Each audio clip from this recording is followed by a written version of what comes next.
Una mochila morada en un estanque. Los obreros pensaron que alguien la había olvidado. La abrieron y 3 horas después todo el comité de investigación estaba en el lugar. Lo que había dentro lo entenderán a lo largo del relato. Pero quién lo hizo resulta más aterrador que el propio hallazgo. Mañana de domingo, 16 de noviembre, zona este de Moscú. El estanque de Galianovo, un pequeño cuerpo de agua en el interior del barrio, sin paseo marítimo ni bancos. Justo allí se estaba llevando a cabo una reconstrucción. Los obreros traían cemento y preparaban la explanada. Alrededor de las 9:30 de la mañana, uno de ellos notó en el agua esa misma mochila y junto a ella una bolsa de polietileno. Las sacaron, las abrieron y llamaron a la policía. El perito estableció una edad preliminar de entre 7 y 10 años. El tiempo transcurrido de 1 a 3 días y en el cuello se hallaron marcas de asfixia y hematomas. Al estanque trajeron buzos del Ministerio de Emergencias. Varios equipos rastrearon el fondo durante horas, y no solo una vez, pero no encontraron nada más. El estanque era poco profundo. Los vecinos decían que se podría haber vaciado el agua, pero incluso sin eso quedó claro que el resto no estaba allí, lo que significaba que se encontraba en otro lugar. No había cámaras alrededor del propio estanque. El lugar era desolado. Sin embargo, los investigadores revisaron las grabaciones de las cámaras urbanas más cercanas, y en una de ellas, la noche del 14 de noviembre, un hombre de complexión media, de aproximadamente 1,80 de estatura, se dirige al agua, arroja un paquete y se marcha tranquilamente. ¿Quién era en ese momento? Se desconocía. Como se descubriría más tarde, precisamente esa persona resultaría ser el primer eslabón en la cadena que conduciría a la investigación hasta aquella mujer. El comité de investigación abrió un expediente. La policía comenzó a verificar todas las denuncias de desapariciones de los últimos días, y hacia la tarde de ese mismo día, alrededor de las 5:30, una mujer mayor se presentó en la comisaría y dijo que su nieto había desaparecido. A primera vista todo encajaba. Relató la desaparición según las palabras de la abuela. La pareja sentimental de la madre, un hombre, se lo había llevado de casa y no lo había devuelto. Los investigadores se comunicaron de inmediato con la madre, Elena. Ella confirmó. Sí, su hijo se fue con su novio. ¿A dónde no lo sabe? ¿Cuándo lo devolverá? Tampoco. La versión encajó perfectamente. Según las palabras de la abuela, había un sospechoso concreto, la pareja sentimental, y la descripción coincidía con el hombre de las cámaras. El caso pasó a categoría de búsqueda. La Fiscalía de Moscú y de la región de Moscú tomó el control de la investigación porque formalmente afectaba a 2 regiones a la vez. El hallazgo se realizó en Moscú, pero la familia vivía en la zona metropolitana. Pero un detalle no encajaba. Los vecinos de Elena en el complejo residencial Novaya Alexeyevskaya Roshcha, en Balashijá, a quienes comenzaron a interrogar esa misma tarde, decían todos lo mismo. Ninguno de ellos había visto jamás a un hombre junto a ella, ni una sola vez. Vivía sola, con su hijo y los gatos, y no había ninguna pareja sentimental cerca. Pues bien, la noche del 16 de noviembre, esa incongruencia aún no se había convertido en la pista principal. La policía seguía buscando al hombre de la cámara. La verdadera respuesta apareció al día siguiente. Esa misma tarde, los agentes se desplazaron a Balashijá, calle Dmitriyeva, complejo residencial Alexeyevskaya Roshcha, piso 10, un apartamento de 1 habitación. Elena abrió la puerta. Ropa tirada por todas partes, casi sin muebles. En el suelo, en lugar de una cama, un colchón, 4 gatos y un olor característico. Y lo que buscaban lo encontraron en el balcón. Allí se encontraba lo que quedaba del hijo de 6 años de Elena, y junto a ello había cuchillos. La pericia establecería más tarde que para el desmembramiento se utilizó una sierra. La cabeza había sido separada, empaquetada en una bolsa, colocada dentro de la mochila morada y trasladada 8 kilómetros hasta aquel mismo estanque de Galianovo. Todo lo demás estaba allí, en el balcón de aquel apartamento alquilado de 1 habitación. Durante el registro se incautaron cuchillos y otras pruebas materiales. Se ordenaron 3 pericias: médico forense, genético molecular y criminalística. La versión de la pareja sentimental a esas alturas ya se desmoronaba, pero detenerla esa noche no fue posible. No podían. Y hay un detalle de aquella noche que luego se repetiría en todos los materiales del caso. Cuando fueron a buscarla, no preguntó ni por su hijo ni por su hija. Se resistió y gritó solo una cosa: que en casa se quedarían sin supervisión los 4 gatos. La detención se pospuso hasta la mañana siguiente.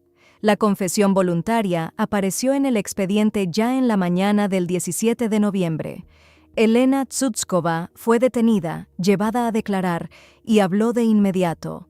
Originaria de la ciudad de Zarechny, en la región de Penza, madre de 2 hijos, una hija de 9 años y un hijo de 6. Ella misma redactó la confesión y admitió todo. Ninguna pareja sentimental existía. Se lo había inventado para desorientar la investigación. Ella misma infligió a su hijo múltiples heridas, ella misma hizo todo, y ella misma llevó la mochila al estanque. Y entonces los investigadores formularon la pregunta principal: ¿por qué?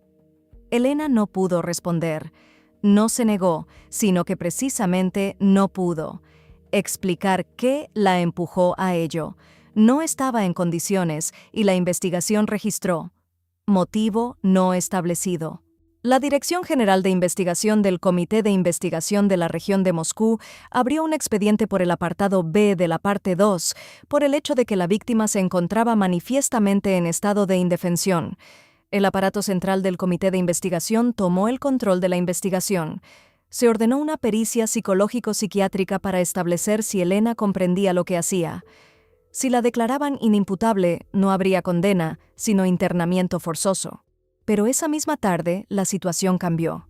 Vino a verla un abogado, y tras la conversación con él, Elena se retractó de todas sus declaraciones, acogiéndose al artículo 51 de la Constitución, el derecho a no declarar contra sí misma.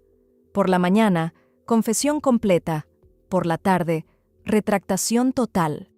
Lo que ocurrió entre esos 2 momentos quedó tras puertas cerradas. A favor de la acusación quedaban los testimonios de los vecinos. Elena fue enviada a prisión preventiva. Y como quedaría claro más adelante, precisamente la pregunta ¿por qué? Y no quién, resultaría ser la principal en este caso. Hasta ese momento, toda la atención de la investigación se había centrado en los eventos de una sola noche. Pero para comprenderlos, habría que retroceder en el tiempo. Antes de Moscú, Elena vivía en una pequeña ciudad cerrada, satélite de una empresa de defensa. En 2013 llegó a la capital, ingresó en la Universidad Estatal de Humanidades de Moscú, Sholokhov, para estudiar pedagogía. Cursó 2 años, abandonó y se quedó. Allí conoció a Alexander Mititsin. Juntos vivirían unos 10 años sin llegar a casarse oficialmente. Nacieron 2 hijos, primero una niña, luego un niño, Miroslav. La biografía de Mititsin tampoco era sencilla. Según datos del tribunal de Kirchhach, en la región de Vladimir, tenía 2 condenas previas. Un intento de robar un scooter. Por separado, robó una bicicleta en estado de embriaguez. Resultado: 8 meses en una colonia asentamiento. Según algunos datos, también figuraba un caso de posesión ilegal de armas. Tenía deudas de al menos 76.000 rublos en órdenes de ejecución. En los últimos años, Elena trabajó como mensajera, luego en tiendas de cadena, y no duraba mucho en ningún lado. La vida transcurría sin sobresaltos, pero a bajo ritmo, sin carrera ni apoyo. Y aquí, si se miraba desde fuera, era una familia joven común. No la más próspera, pero tampoco un desastre. Miles de familias así por toda la zona metropolitana, y ninguno de los conocidos podía imaginar entonces cómo terminaría todo. Pero dentro de esa familia ya se acumulaba algo que desde fuera no se veía. Miroslav nació con hidrocefalia, una acumulación excesiva de líquido en el cerebro. No podía caminar, no hablaba y se desplazaba únicamente en silla de ruedas. Dependencia total de su madre cada minuto. Alimentarlo, cambiarlo, moverlo, sacarlo. sin descanso, sin días libres, sin posibilidad de dejarlo ni siquiera por una hora. Una conocida de la familia, Anastasia, quien más tarde ayudaría a Elena con el apartamento, lo recordaba así. Era bueno, cariñoso, extendía su manita hacia su madre, la miraba. Estaba apegado a ella como solo se apegan aquellos para quienes otra persona en el mundo simplemente no existe, y precisamente ese hecho luego sentaría las bases de la acusación. El artículo bajo el cual se abrió el expediente señala directamente el estado de indefensión de la víctima. Elena tenía además una hija. En ese momento estaba por cumplir 10 años, cursaba segundo grado en una de las escuelas de Balashijá, pero no vivía con su madre. Tras la separación de los padres, se quedó con el padre. La abuela, por parte de Mititzin, contó después que su nieta se quejaba de su madre, decía que la golpeaba. Miroslav se quedó con Elena. Él no tenía opción. Verano del 25. Elena deja a Mititzin y, según las fuentes, la iniciativa fue de ella. Miroslav se queda con su madre. Elena respondió a un anuncio de alquiler de apartamento. Uno de una habitación, 38.000 rublos al mes. Al mudarse, dijo que viviría con 2 niños, gatos y una amiga. Así fue como Anastasia conoció a Elena. La primera impresión fue normal. Se comportaba de manera adecuada y no había nada que hiciera saltar las alarmas. Simplemente una joven madre que buscaba vivienda tras una separación. El padre, según sus propias palabras, seguía ayudando e intentaba visitar a su hijo. Pero Elena cada vez respondía menos a las llamadas. En una ocasión, Mititzin fue a su casa. Ella no abrió la puerta.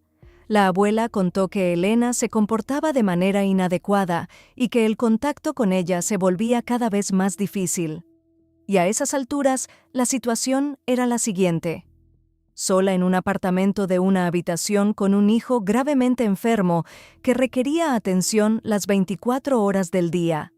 La comunicación con el padre se rompía, no había ayuda externa. Pero al mismo tiempo, Elena pagaba el alquiler puntualmente, ni un solo retraso, a tiempo cada mes.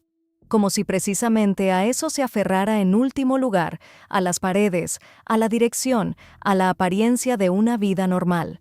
Anastasia recordaría después, todo cambió hacia finales del verano. Hacia el otoño, Anastasia empezó a pasar más seguido a petición de los dueños del apartamento, y cada vez la escena era más o menos la misma. La nevera vacía, en la estufa una sartén con croquetas hechas de quién sabe qué, las bandejas de los 4 gatos sin limpiar, y el olor impregnaba todo el apartamento. Sin embargo, Miroslav estaba limpiamente vestido y no parecía estar desnutrido. Elena lo cuidaba, lo bañaba, lo cambiaba, lo alimentaba, pero todo lo demás a su alrededor se desmoronaba. Paralelamente a esto ocurría otra cosa. En el registro del Juzgado de Paz de Zarechny hay 12 expedientes donde Tsutskova figura como demandada. Todos por demandas de organizaciones de microcréditos, préstamos que había pedido y no devolvió. En todos se emitieron órdenes judiciales. En la base del Servicio Federal de Alguaciles figuran 6 procedimientos de ejecución abiertos entre junio del 24 y mayo del 25. El monto total, alrededor de 93.000 rublos. Cifras aparentemente pequeñas, pero para una persona que no puede comprar comida decente, eso ya es una soga al cuello. Anastasia contó después otro detalle. Una vez, Elena fue a verla y con total calma, abiertamente, le dijo que consumía sustancias sintéticas. No se justificó, no pidió ayuda, simplemente lo comunicó como un hecho y añadió, «Me gusta». No lo ocultaba, no le daba vergüenza, como si fuera lo único que todavía le permitía sentir algo más que agotamiento. El vacío interior se hacía cada vez más grande. En las conversaciones con Anastasia, Elena no se filtraba y decía lo que sentía directamente, sin intentar parecer mejor. Por un lado, soñaba con vivir con ambos hijos. Contaba que quería llevarse a su hija consigo, pero su expareja no se la entregaba. Se resentía con él. Por otro lado, en esas mismas conversaciones, a veces literalmente en la misma frase, confesaba otra cosa. «No puedo sola, me sacan de quicio. La niña siempre quiere algo. Con frecuencia la agresión hacia ellos se activaba, y esto no es una interpretación, son citas casi textuales que Anastasia luego transmitió a los periodistas. Elena no simplemente se cansaba, y al mismo tiempo seguía queriendo ser madre, quería llevarse a su hija, quería estar cerca. Dos deseos, quiero estar con ellos y no los soporto, existían simultáneamente y ninguno vencía al otro. En el programa Post-Govoriat, una vecina contó que Elena le decía que estaba agotada, que el cuidado de su hijo la consumía, pero al mismo tiempo no pedía ayuda. Cuando Anastasia le aconsejó que fuera a juicio por la custodia de su hija, Elena se negó y explicó: estaba registrada con un psiquiatra y con ese diagnóstico, ir a juicio no tenía sentido. Sabía de su diagnóstico, sabía que eso le cerraba el camino hacia su hija, sabía que les pegaba y sabía que no hacía nada al respecto. Pero en ese momento, nada de eso generó suficiente alarma en su entorno como para que alguien actuara. La abuela de Miroslav confirmó después que con Elena vivía una tal Julia, y su hija decía que dejaba al niño con ella cuando salía a algún lado. Julia era la única persona que realmente ayudaba.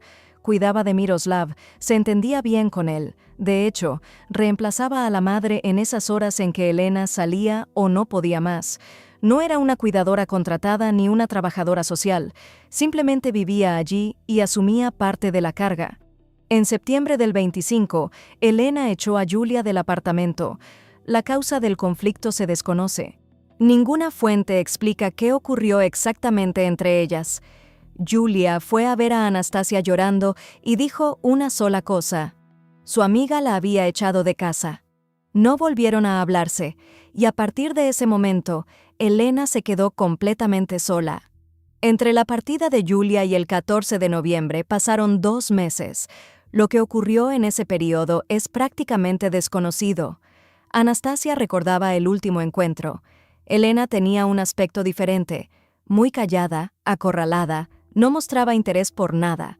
Respondía a las preguntas fuera de contexto, como una persona que oye las palabras pero no comprende su significado. Esa fue la última vez que algún conocido vio a Elena antes de su detención. Paralelamente a cómo la vida cotidiana de Elena se desmoronaba, ella llevaba otra vida en Internet. Mantenía páginas en redes sociales, escribía sobre travesías entre mundos y experimentos con la conciencia.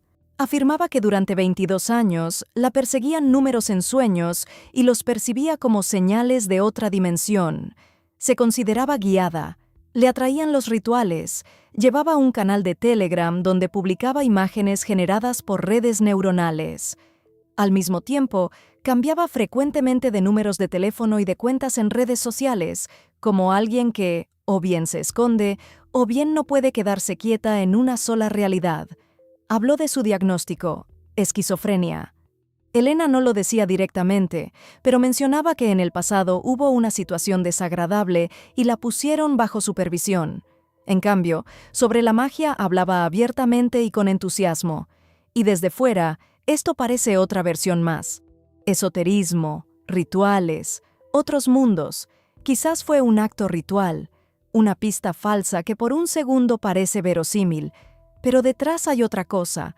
La línea entre la afición a la magia y el delirio se borró mucho antes de noviembre. Las travesías entre mundos no son una metáfora, ni un juego, ni una subcultura. Para una persona con esquizofrenia paranoide, esto puede ser literalmente una vivencia donde las voces, las imágenes y las señales forman parte del cuadro clínico, no de un pasatiempo exótico. El psiquiatra Vasily Shurov, al comentar el caso para News.ru, dijo directamente: Elena se obsesionó con el tema mágico, pero sería más preciso decirlo al revés. El tema mágico se convirtió en el lenguaje con el que hablaba su enfermedad. La esquizofrenia paranoide no es todo. En la historia clínica figuraban varios diagnósticos a la vez: trastorno bipolar, epilepsia, depresión. Desde 2023 le habían recetado medicamentos para los estados maníacos, para la depresión y para el control de los episodios. El esquema estándar para esa combinación es duro, pero funcional, con una condición, que la persona lo cumpla. Y esto no es algo raro. Las personas con estos diagnósticos a menudo abandonan la terapia porque con la medicación se sienten aletargadas, no se sienten ellas mismas. Pero en su caso había otro problema más. Ya en 2014 le habían levantado un acta por evadir el tratamiento de la dependencia de sustancias, 11 años atrás, lo que significa que el problema con las sustancias venía de lejos, mucho antes de Miroslav, mucho antes de Balashikha, mucho antes de todo. Aquí hay que hacer una distinción. El psiquiatra Andrei Antsiborov, al comentar el caso para Snob, confirmó que si se añaden sustancias a esta ecuación, el riesgo de un brote psicótico agudo aumenta entre 10 y 15 veces. Y como quedaría claro más adelante, precisamente esa combinación, abandono de la medicación más sustancias, resultaría ser la clave de todo lo que ocurrió después.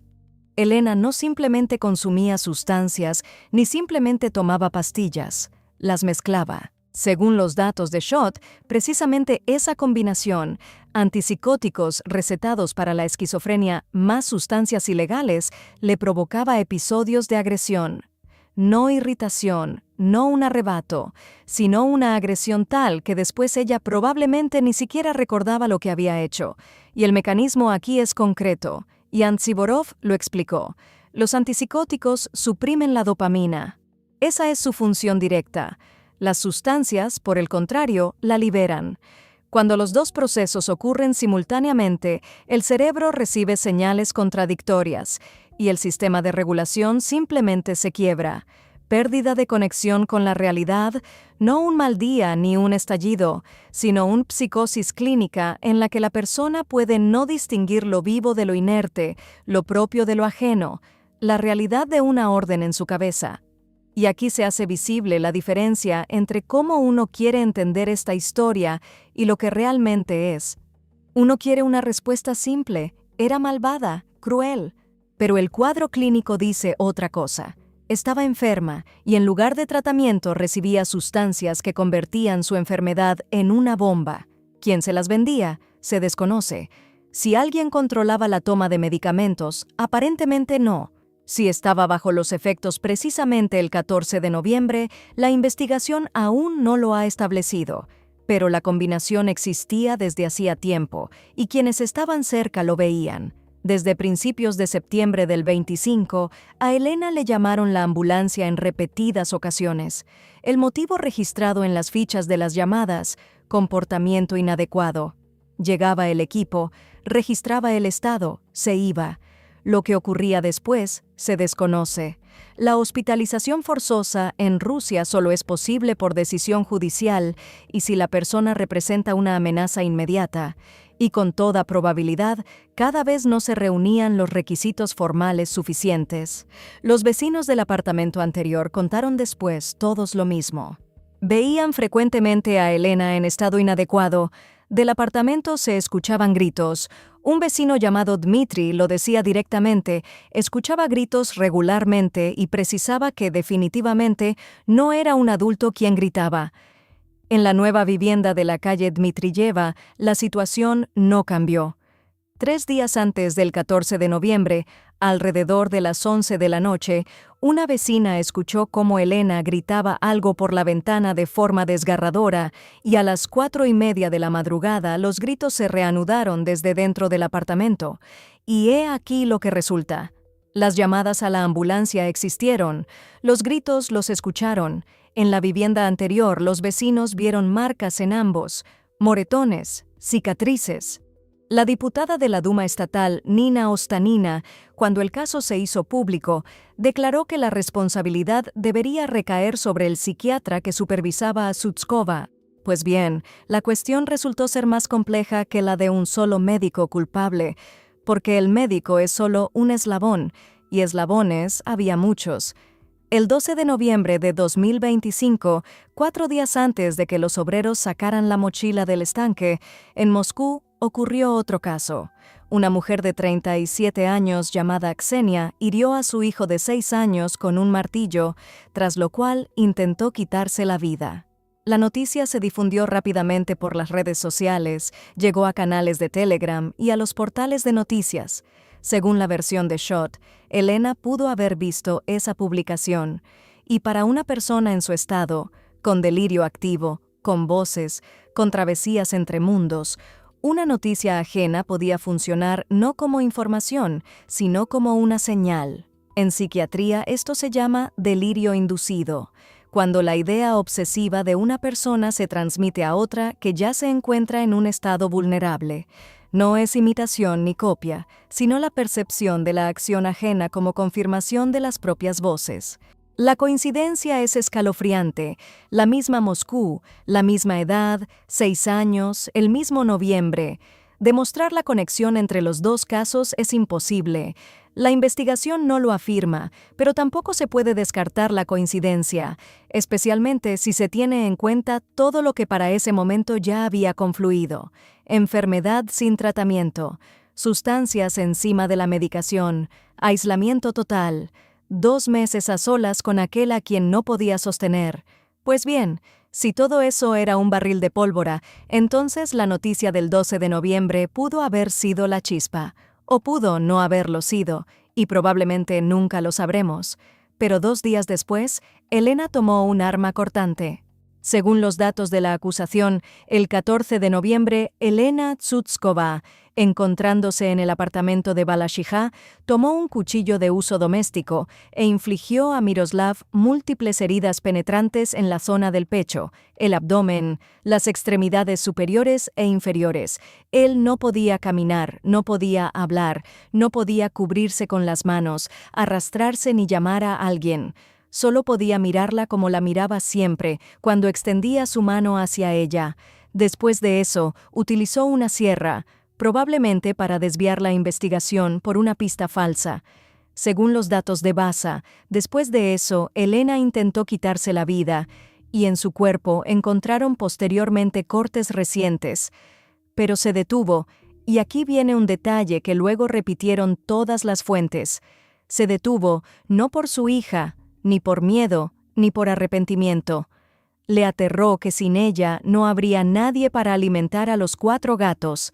Los gatos, lo único que la mantuvo de este lado, no el hijo, que a esas alturas ya no estaba, no la hija, que vivía con el padre, los gatos.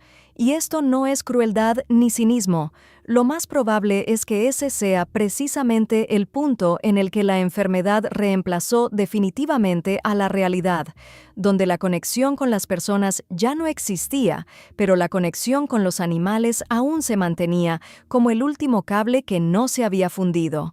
Hasta la mañana del 16 de noviembre, cuando los obreros sacaron la mochila del agua, quedaban 2 días. Elena los pasó en el apartamento, con lo que quedaba en el balcón, con los gatos, sola. Tras la detención de Elena, el comité de investigación abrió un expediente separado por negligencia de los funcionarios de los órganos de tutela. Según la versión de la investigación, debieron haber privado a Tsutskova de los derechos parentales. Había antecedentes, dependencia de sustancias. Pero la tutela no actuó. Y la pregunta es, ¿por qué? La respuesta no residió en la mala voluntad de alguien, sino en la estructura del propio sistema. Por ley, las instituciones médicas no están obligadas a informar a los órganos de tutela sobre el diagnóstico de un paciente. Secreto médico. El médico ve que una mujer con esquizofrenia paranoide cría sola a un hijo gravemente enfermo y guarda silencio porque está obligado a guardar silencio. La policía también lo sabía. Las llamadas a la ambulancia se producían, los vecinos se quejaban, los gritos se registraban. Pero cada vez no se encontraban los motivos formales o no los buscaban. La tutela no sabía porque nadie le informó. Cada eslabón funcionaba según sus propias reglas. El médico guardaba el secreto. La policía esperaba motivos formales. La tutela no recibía la señal. Los vecinos no lo consideraban asunto suyo. El padre no presionó lo suficiente. Y ninguno de esos eslabones por sí solo parece monstruoso. Pero juntos formaban un corredor por el que lo que ocurrió el 14 de noviembre avanzó sin una sola posibilidad de desviarse. El tribunal de Balashija envió a Elena a prisión preventiva. se enfrenta a hasta 20 años. La cadena perpetua no se aplica a mujeres en Rusia. El jurista Yaminsky considera que probablemente la declararán imputable. Inventó una pareja sentimental, trasladó la mochila, dio declaraciones falsas, lo que significa que comprendía lo que hacía. Pero he aquí lo que queda después de la sentencia, sea cual sea. Elena Tsutskova es el último eslabón, y antes de ella había una cadena en la que cada uno sabía algo y nadie hizo lo suficiente. ¿Cuántos apartamentos más hay así? Con gritos detrás de la pared, con olor detrás de la puerta, con una persona a la que nadie supervisa. No hay respuesta a esta pregunta, y eso es, quizás, lo más aterrador. Queridos espectadores, hoy el deseo es sencillo, simplemente estén atentos, presten atención al entorno en el que se encuentran. Si les gustó este video, den like, suscríbanse a nuestro canal. ¡Hasta la próxima!